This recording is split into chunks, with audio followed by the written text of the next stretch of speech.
After finding the stationary point, you may also need to determine their nature. Right? The nature of stationary point is determined by the second derivative. The second derivative, which is also called the 2y by dx squared. Right? If the 2y by dx squared, or the second derivative, is negative, it means that point is a maximum.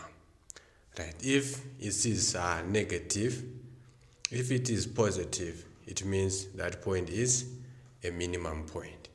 Right? Look at this diagram here. It shows a maximum and a minimum point. Right? This is a maximum point and this is a minimum point. Right? Let us do this example. Given that y is equal to 2x cubed plus 3x squared minus 12, find the stationary points and determine their nature.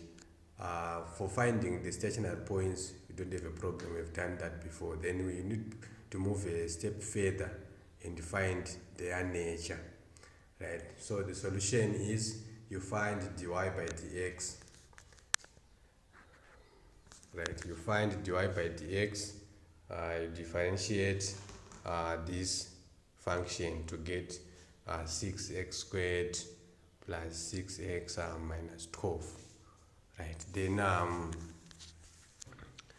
Then you equate that function to 0, since we want the stationary points where the gradient is 0. So you equate to 0. Then this is a quadratic. You factorize. You can pause the video and factorize on your own. But I found here x to be minus 2 or minus 1. Those are the two values of x.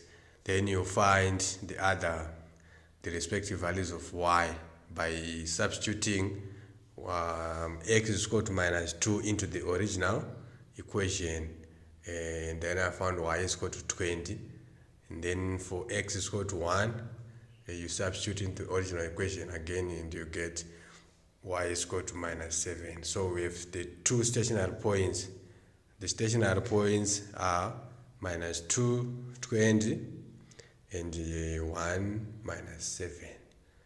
Then remember, we want to find the nature of the turning points or the stationary points. So you find the 2y by dx squared. You find it by differentiating the second time. You are differentiating this dy by dx the second time to find the second derivative. So if you differentiate this one, you are going to get 12x plus 6. We dropped 2 and it becomes 12. Then you subtract 1 and it becomes 6x. Then this one becomes plus 6 and this one becomes 0. So it's 12x plus 6. Then to determine the nature now, you need to find to substitute the respective values of x on each point. On this point, x is equal to minus 2. So you are substituting minus 2 onto the 2y by dx squared, like this here. And you get minus 18. It's a negative. Then we know that it's a maximum point. So minus 220 is a maximum point. Then when x is equal to 1, you substitute into the 2y by dx squared again, and you get positive 18. Then it means 1 minus 7 is a minimum point. That's how you determine the nature of your turning points.